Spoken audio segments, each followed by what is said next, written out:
ဒီလိုဒီမှာ type 1 question တစ်ချက်ပြန်ကြည့်မယ်ပေါ့နော်in some cultures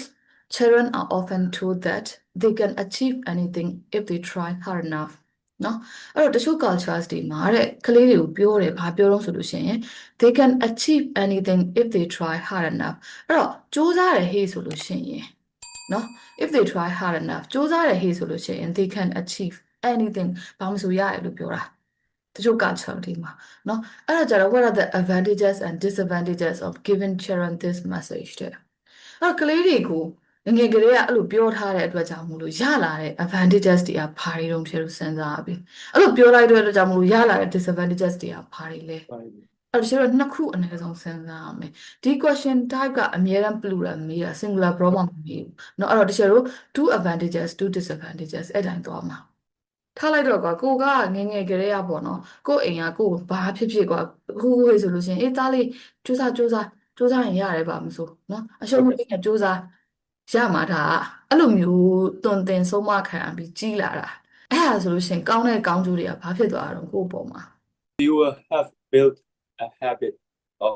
working hard if they want something. ဟုတ်တယ် You will have a habit. you will have a habit of like not to give up easily ပေါ့ Yes. နော်ဒီလား give up easily မလုပ်တဲ့ habit တစ်ခုရောက်သွားတယ် okay ဟုတ်ပြီနောက်တစ်ခုက They will gain something at some point. They will have gained something at some point. they will gain something ဆိုတာဘယ်လိုဟာမျိုးကိုပြောတာတော့ For example, if you are aiming for the 100, even though you will achieve, I don't know how to explain in English. you will gain something is not specific it's super vague you can't say vague in writing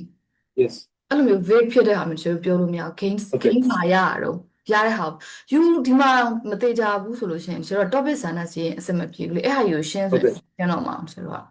ဟုတ်လားအဲ့တော့ game something ဆိုတော့ဟုတ်ပြီစဉ်းစားကြည့်လိုက်ကိုကအဲ့လိုမျိုးခုနကယူပြောတယ်မလား habit တစ်ခုဖြစ်သွားတယ်အဲ့တော့ habit တစ်ခုဖြစ်သွားတဲ့အချိန်မှာဘာဖြစ်သွားအောင်ဆိုလို့ရှိရင်ကိုကတကယ်ကြခုနကဟာဆိုတကယ် the word you should say is resilience နော်ဆိုရှိသွားတာသူက you won't give up easily ဆို resilience ပေါ့နော် resilience ရှိသွားတယ်ဟုတ်ပြီအဲ့လိုမျိုးရှိသွားတဲ့အတွက်ကြောင့်မို့လို့ကိုက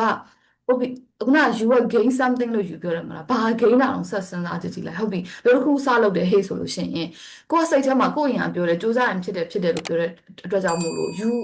you won't give up easily ဒါ resilience ကွာအဲ့လို give up easily မလုပ်တဲ့အတွက်ကြောင့်မို့လို့ကိုကစိတ်ထဲမှာဘာဖြစ်သွားအောင်ဆိုတကယ်ကြ self confidence တက်သွားတာအဲ့တော့ as a result ဘာဖြစ်သွားအောင်ဟေ့ဆိုလို့ရှိရင်တကယ်ကြဘာအောင်ဆိုတော့ self esteem တက်သွားတာအဲ့အချိန်မှာဒီလား because you believe that oh yeah if I don't give up you know I can achieve this then your productivity will be improved also productivity ဘာလို့ပြောလို့ရလဲ you အဲ့မှာgain ဖြစ်သွားတယ်ဟေ့လို့ပြောတဲ့ဟာကသူက vague ဒီလား I am fixed and specific မဖြစ်ဘူးအဲ့လိုမျိုးပြောလို့မရအောင်ဖြစ်တော့အဲ့ productivity တက်သွားလားဒါမှမဟုတ် self esteem တက်သွားလားတက်သွားတဲ့အကြောင်းရင်းဟေ့ဆိုလို့ရှင်ဘာကြောင့်ဖြစ်တခြားရှင်းပြနိုင်ဖို့လိုတယ်ဒီမှာ Okay. ဟုတ်တယ်အဲ့ဒါဆိုလို့ရှင်နောက်တစ်ခုက disadvantages ဆိုလို့ရှင်ဘာဖြစ်မလဲ False hope. ဟုတ်တယ် false hope obviously တကယ်ဖြစ်မလာဘူးဆိုလို့ရှင်ဟုတ်တယ်နောက်တစ်ခုက I cannot think of any more. okay ဟုတ်ပြီ think about it ဒီလိုစဉ်းစားကြည့်ကြည့်ရဟုတ်ပြီထားလိုက်ပါတော့ဒီမှာသူပြောတဲ့ဟာကနော် they can achieve anything if they try hard enough anything လို့သူပြောနေတာဒီလား if they try hard enough okay let's say ဒီချက် example ပြပြမယ်ကွာထားလိုက်ပါတော့ not I want to be a singer မဖြစ်ချင်ဘူးเนาะ example အဲ့ဒီခါမှာ my parents told me oh baby you try harder you know look at this voice တော့အကွဲနေတဲ့အတန်ယူဟာသိရမလားအဲ့ဟာနော်အိမ်ကဘာပြောတော့ဟေးဆိုလို့ရှိရင်စူးစမ်းသမီးစူးစမ်းရင်ဖြစ်တယ်ဟေးဆိုတဲ့အချိန်မှာတကယ်တမ်းကျတော့အဲ့မှာကွာဘာလို့ဆိုလို့ရှိရင် delusion ဖြစ်သွားတာ Okay. ဒီလား delusion ဖြစ်သွားတာပေါ့နော်အဲ့ဟာယူယုံပြီးတော့မဖြစ်နိုင်တဲ့ဟာတစ်ခုကတကယ်တမ်းကျလို့ရှိရင်ကို့မှာအဲ့ talent မရှိပဲနဲ့ကွာမြန်မာနိုင်ငံလိုဟာမျိုးဆိုတော့ဖြစ်ကောင်းဖြစ်နိုင်တယ်အဲ့ဒါတချို့မပြောတော့ဖြစ်ကောင်းဖြစ်နိုင်တယ်ဟေးဆိုတာမြန်မာနိုင်ငံကသူကဒီ social media မှာနာမည်ကြီးရင်အကုန်လုံးအုံထားဖြစ်တဲ့ဟာ talent ကလည်းမဟုတ်ဖ ೇನೆ ကွာအဲ့ဟာမဆွေးနေဘူးเนาะအဲ့ကျတော့ဟို logically တက်ဆွေးနွေးမယ်ပေါ့နော်ဒီမှာဆွေးနွေးတယ်ဟေးဆိုလို့ရှိရင်เนาะအဲ့တော့ကျတော့အဲ့မျိုးဆိုလို့ရှိရင်ခုနကယူပြောသလိုမျိုးဆိုလို့ရှိရင် false hope ပေးလိုက်တယ်အဲ့မှာဘာလို့ဆိုလို့ရှိရင် delusion ဖြစ်သွားတာကိုယ့်နဲ့ကိုယ့်ရဲ့ reality ကိုမမြင်နိုင်တော့ဘူးဖြစ်သွားတာ Okay. အဲ့အရင်အရေးကြီးတယ်အဲ့ဟာမသိဘူးဖြစ်သွားတာသိလားနော် okay အဲ့တော့ဒီလိုဒီမှာကြည့်ကြည့်ရအောင်ပေါ့နော် structure ကတော့တချို့ဒီတိုင်းပဲသွားတယ်ဒါကတော့ဟို pretty straightforward structure ဘာလို့လဲဆိုလို့ရှိရင် paragraph 1မှာတချို့ intro ရေးရပေါ့နော်ရေးပြီးပြီဆိုလို့ရှိရင်တချို့ paraphrase လုပ်တယ် as usual ပြီးလို့ရှိရင်တချို့ outline ရေးဖို့လိုတယ် these are the advantages and these are the disadvantages နော်ဒါက intro ပြီးပြီဆိုတချို့ advantages နှစ်ခုဆိုတော့ဒါဆိုပေမဲ့ explanation ရေးရဟေးဆိုလို့ရှိရင် two sentences လုံးဝမရေးနဲ့အချိန်လည်းမလောက်ဘူးအဲ့လောက်လည်းမလိုအပ်ဘူးအဲ့တော့ကျတော့အဲ topic sentence အရင်ရေးလိုက် first advantage ပြီးလို့ရှိရင် explanation ပြီးလို့ရှိရင် second topic sentence second advantage ပြီးရင် explanation ပြီးရင် example အဲ့တော့ example ကမေးရရှိတဲ့တစ်ချက်ဒီနေရာမှာမှထည့်ရမှာလားဆိုတော့မဟုတ်ဘူးဒီ first advantage ပြီးလို့ရှိရင်ဒီဟာနဲ့ပတ်သက်ပြီးစဉ်းစားမိတဲ့ example ရှိလို့ရှိရင်အဲ့ဟာရဲ့အောက်မှာကတ်ထည့်လိုက်တခုတော့ရှိတယ်ဒီ first advantage ပြီးတဲ့အချိန်မှာဒီနေရာမှာ example လာကတ်မထည့်ပဲနဲ့အောက်မှာလာကတ်မထည့်နဲ့ဘာလို့ဆိုတော့ဘယ်ဟာ example ပေးလို့ပေးနေမှမသိဖြစ်သွားမှာ Okay. နော်အဲ့တော့သူပေးနေတဲ့ example ရဲ့ကက်ရက်ကိုထည့်တယ်ဟေ့ဆိုလို့ရှိရင်နော် Okay. ဟိုဟာ question ရှိတဲ့ဟာ do I need to write two examples no you don't နော် so one example is good enough Yes. ဟုတ်ပြီအဲ့တော့တချို့ disadvantage လည်းအဲ့တိုင်းသွားတာနော် first disadvantage and then explain second disadvantage explain and then example ဒါပဲအရန်လွယ်တဲ့ structure နော်ပြီးလို့ရှိရင် conclusion ကျတော့အဲ့တိုင်းရေးလို့ရတယ်နော် Okay. အဲ့တော့ဒီလို introduction က as usual paraphrase the question two advantages two disadvantages ရေးမယ်ပေါ့ဒီလိုဒီမှာဆိုလို့ရှိရင် in certain places young people are brought up to believe that if they have a strong work ethic they can be whatever they want to be ဒါကဒီလို paraphrase လုပ်လိုက်တာနော်အဲ့တော့ဒီမှာဆိုလို့ရှိရင် the main benefit of this are higher self esteem တက်သွားတယ်နော်ပြီးတော့ the development of grit အဲ့ဒါ perseverance ကိုပြောတာ grit ဆိုတဲ့ဟာကနော်အဲ့တော့ဒီဟာကတက်သွားတယ်နော်တချို့ကဆွေးနွေးလိုက်တဲ့အတိုင်းပဲဒါပေမဲ့လည်း key drawback ကဘာဖြစ်တုံးဆိုလို့ရှိရင် delusion ဖြစ်သွားတာ Okay. နော်ပြီးလို့ရှိရင် poor job prospect နော်အဲ့ job တေချာမရွေးနိုင်တော့ဘူးသူတို့ကနော်အဲ့လိုမျိုးဖြစ်သွားကြမှာလို့ okay အဲ့တော့တချို့စကြည့်ကြည့်မယ်ပေါ့နော် advantages အဲ့ဆိုလို့ရှိရင် topic sentence လာပြီနော်အဲ့တော့ instilling the belief ဆိုဒီမှာကြည့်လိုက် verb ing နဲ့စထားတာ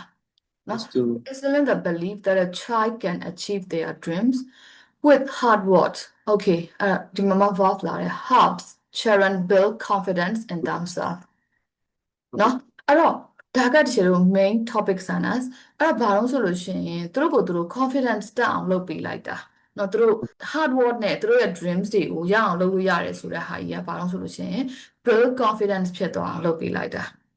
okay. အဲ့မှာကျတို့ striving for a goal and seeing sacrifice pay off is incredibly rewarding အဲ့တော့ striving for a goal and seeing sacrifice pay off သူတို့ sacrifice လုပ်လိုက်တဲ့ဟာတွေက pay off ဖြစ်သွားတဲ့ဟာကိုသူတို့မြင်ရတဲ့အချိန်မှာ each time a child see this reward they become more confident they can repeat this success အဲ့တော့ငါတို့လုပ်လို့ရှိရင်ငါတို့ရတယ်ဆိုတဲ့ self esteem တက်သွားတဲ့အတွက်ကြောင့်မို့လို့သူတို့ကဒါကြီးကို repeat ပြန်လုပ်မှာအဲ့ဒါကအဲ့ဒါကြောင့်မို့လို့ဒါကြီးက advantage Okay. နော်အဲ့ဒီဆိုဒီမှာ linking word တစ်လုံးနဲ့သုံးထားတယ် furthermore ဆိုလို့ရှိရင်ဒါ now idea တစ်ခုလာပြီနော်အဲ့တော့ furthermore this build perseverance resolve and determination otherwise known as grit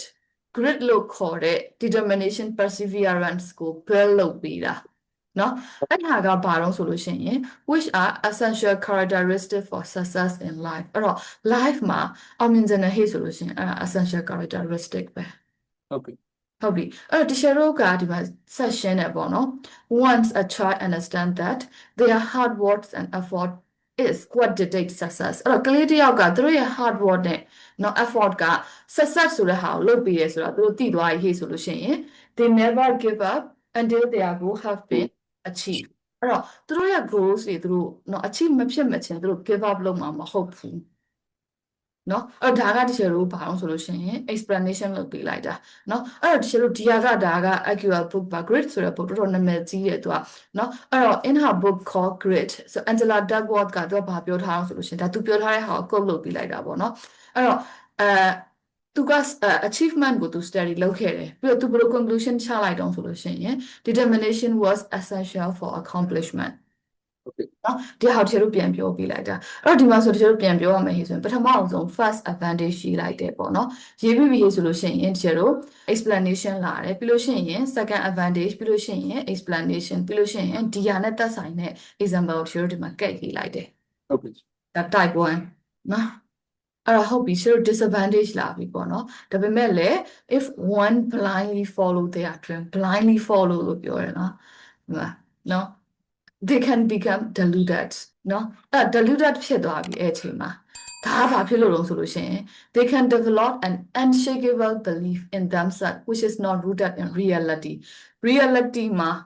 ဥပမာတစ်ချက်ပြောသလိုကွာအတန်မကောင်းအကွဲနေတဲ့အတန်ကိုစင်ကာဖြစ်ချင်တယ်ဆိုတဲ့ဟာကြီးကဒါမဖြစ်နိုင်ဘူးလို့မှဟုတ်တယ်နော်အဲ့ဒါကြောင့် reality ကိုမစဉ်းစားပဲနဲ့နော်အဲ့သူတို့ရဲ့ dream ကဘာလို့ဆို it's not rooted in reality နော်အဲ့ဆိုဘာဖြစ်လို့ deluded ဖြစ်သွားတာသူက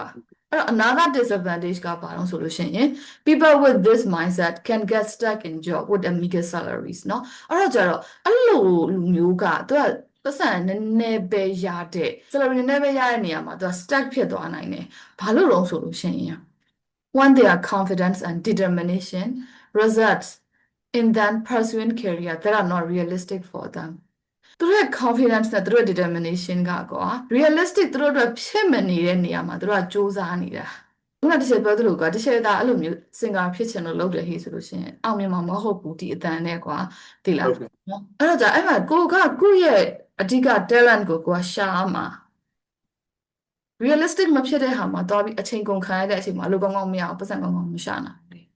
နော်အဲ့မှာသူက employer don't share the same belief in their potential အဲ့တော့သူတို့အလုပ်ခန့်မဲ့လူကသူတို့ကသူတို့တော်တယ်ထင်နေတာသူတို့အလုပ်ခန့်မဲ့လူကအဲ့ potential ကိုမမြင်တော့မခန့်ဘူးပေါ့နော် and they don't get the job they have dream of သူတို့ dream လုပ်ထားတဲ့ job သူတို့မရတော့ဘူးအဲ့ချိန်မှာ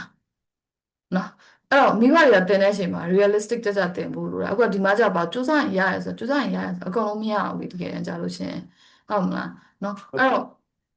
example က Los Angeles is full of fake actors now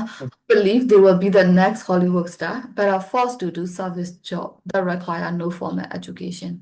သူတို့ဖြစ်မယ်လို့ထင်တာ actors တွေတကယ်ကြတော့ဖြစ်မလားဟုတ်ကဲ့ okay ဟုတ်ပြီအတိတော့ဒီ conclusion ပြောရဟေ့ဆိုလို့ရှိရင်အဲ့တော့ sending the message to a child that they can be anything they set their mind can be a very positive thing အဲ့လိုမျိုးပြောတာကဘာလို့လဲဆိုလို့ရှိရင် it help them develop into fulfilled person ဖြစ်သွားနိုင်တယ်เนาะအဲ့တော့ who has the requisite soft skill required for success ပေါ့เนาะအဲ့လိုဖြစ်သွားနိုင်တယ်ဒါပေမဲ့လည်း it should be rooted in reality မှာ rooted လုပ်တဲ့နာဘာဖြစ်လို့လဲဆိုလို့ရှိရင် to avoid self delusion and poor career choices เนาะအဲ့တော့ basically conclusion ကြတော့ကျွန်တော်အကုန်လုံးကို conclusion ပြန်ရေးပြီးလိုက်တယ်ဟုတ်ကဲ့နော်အဲ့တော့ဒါကတချို့တို့ advantages and disadvantages မှာကျတော့ type 1ပေါ့နော် type 1က what are the advantages and disadvantages of blah blah blah ဆိုတဲ့ဟာနော်ဒီမှာ question ရှိလားအဲ့ဒါတခုမင်းမလို့ပဲintroduction မှာရေးတယ်တခါလေးဖြည့်ပြီးအရှိရေးစရာမလိုပဲအတူပဲဥပမာပေါ့ဒါတွေက advantages တွေဒါတွေက disadvantages တွေဆိုဘယ်လိုရေးပေးရလဲ okay အဲ့ဒါဆိုလို့ရှိရင် you ကစပြီးတော့ idea generation စစဉ်းစားတဲ့အချိန်မှာထွက်လာတဲ့ဟာကိုဥနာတစ်ချက်ပြောရလေဟောင်းဆိုတဲ့ဟာမျိုးစမီးတယ်ကွာသိရမလားစပြီးထွက်လာတဲ့ဟာကိုက short ဘယ်လိုရေးမှာတော့အခုဒီမှာဆိုလို့ရှိရင်ဒီမှာဒီချက်ရေးတဲ့ပုံကြည့် higher self esteem တစ်လုံးနဲ့ပဲဟုတ်ကဲ့ဒါသူ့ရဲ့ main idea အဲ့တော့ကိုက main idea ထွက်လာဖို့အရေးကြီးတယ် you ကကျတော့ bottom up သင်ကအောက်ကနေ you စဉ်းစားနေတဲ့ပုံစံကအဲ့စဉ်းစားဘလို့သင်ကဖြစ်ဖြစ် nothing wrong about it အဲ့တော့အောက်ကစဉ်းစားတဲ့ဟေ့ဆိုလို့ရှိရင်ဘာလို့ဆိုလို့ရှိရင်ကိုက main idea ရောက်သွားဖို့လိုတယ်ဟုတ်ကဲ့စဉ်းစားရဆိုလို့ရှိရင် higher self esteem ဆိုရောက်သွားဖို့လိုတယ်အဲ့ဟာသိလားပြီးလို့ရှိရင်ဒီမှာ the development of grit ဒါပဲYou don't need to write very long sentences for this one. အဲ့တော့ကျတော့ you need to ask yourself, okay, advantages လို့စဉ်းစားရဆိုလို့ရှိရင် okay, you think a lot of example ကတည်ရမလားအဲ့ဒီမှာစဉ်းစားလို့ရှိရင် okay, what's the main point of this? ဒါကြီးကတစ်လုံးနဲ့ပြောရလို့ရှိရင်ဘာတော့နှလုံးပြောရမယ်ဟိဆိုဘာတော့အဲ့လိုစဉ်းစားရမှာ Okay. အဲ့ဒီမှာဆိုရ key drawback ဆိုချက် delusion တစ်လုံးနဲ့ပဲ poor jobs prospect ဒါပဲတူတူနဲ့လိုရင်းပဲကွာ intro မှာတားတွေအများကြီးရှင်းကြမလို့ intro ဆိုတာ intro ပဲ Okay. တားအများကြီးရှင်းတာကျတော့ body မှာရှင်းမှာအောက်မှာOkay. intro မှာတားအများကြီးရှင်းနေရတယ်မဟုတ်ဘူးအဲ့ဟာကြီးอ่ะ Okay. နော်ဟုတ်ပြီနောက်ကိုပါရှိသေးလား ဒါပဲဒီရှင်နော်အဲ့တော့ရေးပုံရေးနည်းကဒီတိုင်းပဲသွားမှာပဲ intro မှာကြီးကတခါတည်းဒါကတော့ advantages နှစ်ခုဒါကတော့ disadvantages နှစ်ခုအဲ့တော့ body paragraph 1က advantages ရေးတယ်ခုနအတိုင်းပဲ topic sentence explanation another topic sentence explanation ပြီး example ဒီတိုင်းပဲသွားတယ် advantages disadvantages နှစ်ခုစလုံးကနော် အဲ့မှာမှားရရှိတဲ့ဟာဘာလို့ဆိုလို့ရှိရင် example ကတစ်ခုဆိုလို့ရှိရင်ရတယ်เนาะအဲ့တော့ example အများကြီးမလိုဘူးเนาะအဲ့တော့ example ကတစ်ခုဆိုရင်ရတယ်เนาะ ဟုတ်ကဲ့